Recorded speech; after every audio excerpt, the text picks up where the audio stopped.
OnePlus is going all out with their upcoming flagship, which is OnePlus 13 lineup.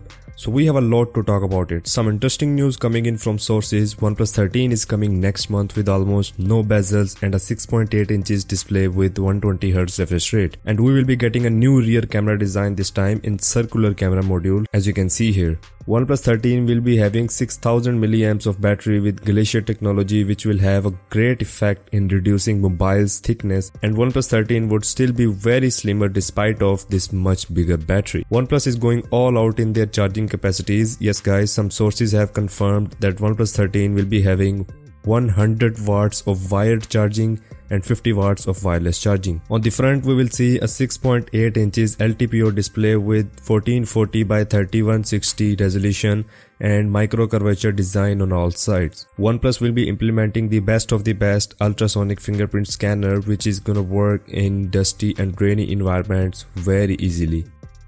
A source from China hints at something that OnePlus 13 will be the first device to have the best industry-leading 120 frames Genshin impact, which will result in best performance for OnePlus 13 display. So we do have OnePlus 13's Geekbench scores as well. It's 3216 single core scores and 10051 multi-core scores. And in comparison with iPhone 16's Geekbench scores, the OnePlus takes lead at multi-core scores, as you can see on this chart, which seems like a serious problem for Apple. And for the cameras, there are not any confirmed specs, and it is being said that OnePlus 13 will be having triple camera setup, pretty much same camera sensors as of the last year's OnePlus 12. Digital Chat Station has confirmed that OnePlus 13 will have IP68 and IP69 dust and water resistance ratings, which are really great to use the phone in tough environments. OnePlus 13 is having the maxed out memory this time, which will be 24GB LPDDR5 RAM.